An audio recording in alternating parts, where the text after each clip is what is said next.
So it's actually now the end of day 5. So I guess I kind of spoke too soon on day 2, because right after that, 3 p.m., all hell broke loose.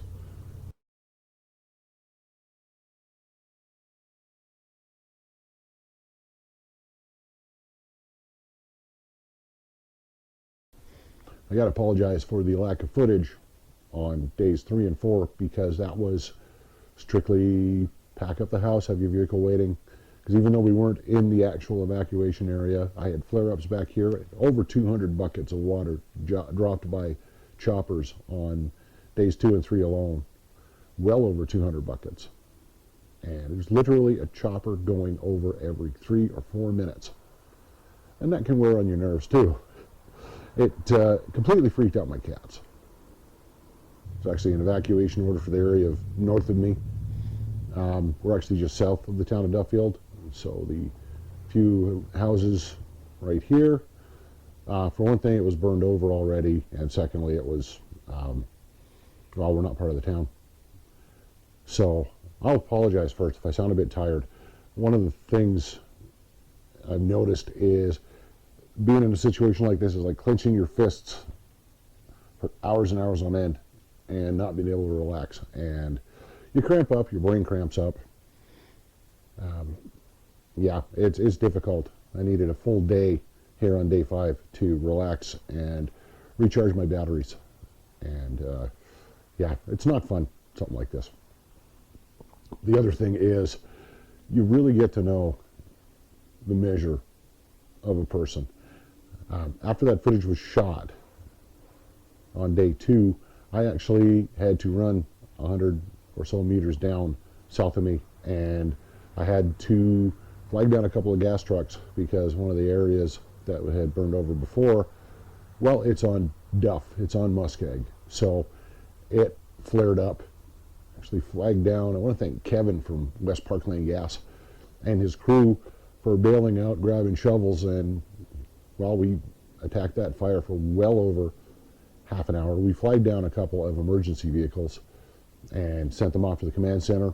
Unfortunately, they never sent anyone back. We wound up eventually flagging down a guy on a fire department UTV, which had been, well, didn't have a lot of water left, but it was enough. Me, I personally think the many fire departments here and wildfire units and everything else, I think they did a fantastic job considering what they had to work with. It's beginning of April. The bulldozer crew who cut a fire break about 500 meters south of me, they hit ice a little ways down, which I found amazing.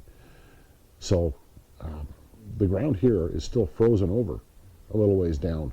It's not even really up here in central Alberta, it's not even spring, but it was bone dry and well, tinder dry, as you can see. So with the situation they were handed, I'd say those guys performed fantastically. So once again, I apologize for the quality of some of the footage because, well, I'm Canadian. We apologize a lot. We're polite. Have to say though, yeah, I didn't get footage for 2 days there because it was literally get ready to evacuate, then stand down, and then get ready, then stand down. I have cuts all over my arms from cats that didn't want to go in their carriers after this first day of this because, well, they're not crate trained, unfortunately, and they're a little skittish. And it's hard not to be when you've got helicopters flying over your place every 3 to 4 minutes, dumping water on the area behind me. Yeah, this was quite a harrowing experience. I hope you guys never have to go through it. So it's now day 5, and there's a bit of a breeze picking up. I didn't do much for the last few days, but you can barely see that's about 4 or 5 kilometers away. That part is still going. Forest is tinder dry.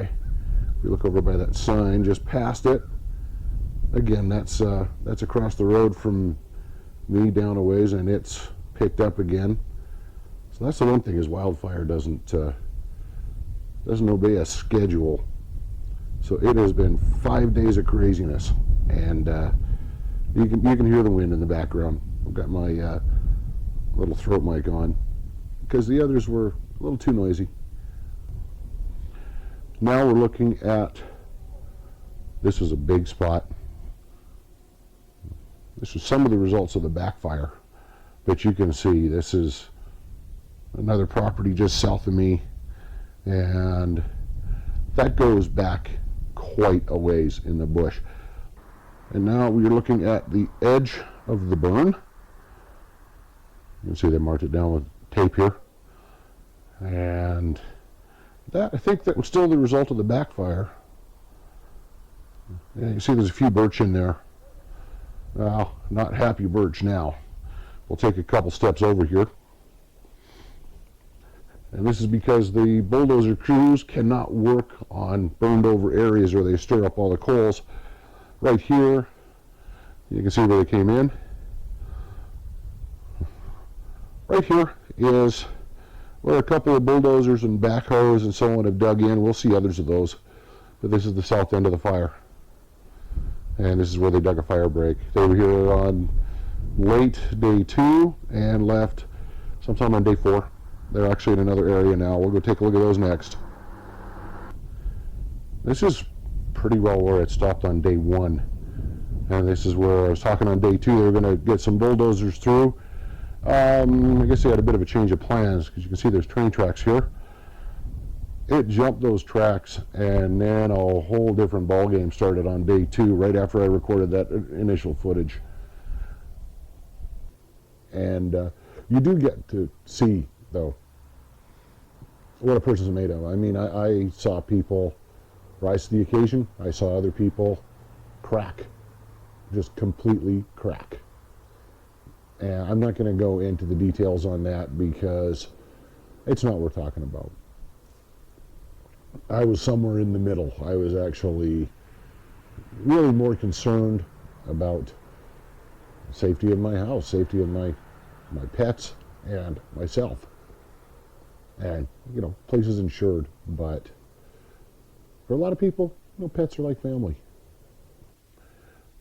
Well, it's almost over now. End of day 5. The emergency was lifted end of day 3, but you know, day 4, yesterday, there were still choppers all over the place. There are still choppers now on that field that you might have seen when we passed by. I apologize again for the footage. I couldn't stop for some of the areas, and well, yeah, sorry guys, but that's the way it works. Got to say special thanks to the Parkland County, Lac St. Anne County, and Edmonton, City of Edmonton Fire Departments for the Duffield Fire, for what they did. And you know, there's always going to be armchair quarterbacks. I'm not going to do that. I don't do that. They did the best they could, and they did a decent job. My house is still standing. As far as the Paul Band, my heart goes out to them. They lost a house. They were evacuated. It's just getting back to normal today, but they're in a world of hurt. So check it out on Google if there's any charities to support the Paul Band, the Paul First Nation Reserve. Consider giving something. These folks don't have a lot, and unfortunately now they got a lot less. So, if you can, give generously. At the end of it, I'm sitting here on a Thursday night, and I am looking at the sky. I'm not seeing any plumes of smoke. No real danger, but one of the most blessed things I've seen is there are rain clouds coming in, and they're coming in at a decent pace. So hopefully we'll get some rain overnight, and this emergency will be over for good.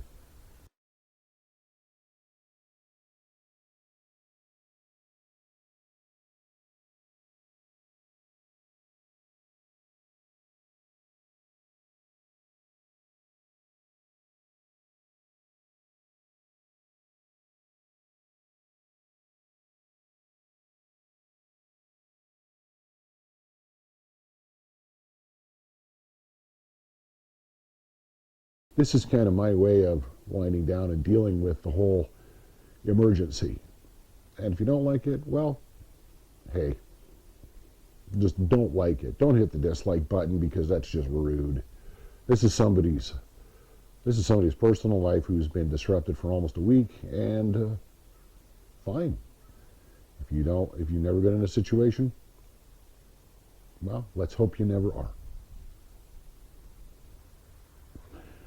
So, there are my thoughts. I'm safe, house is safe, cats are safe, neighbors are safe. That's all you can ask for. I'm Dean, this is the Alberta Bushcrafter Channel. Take care, and good day.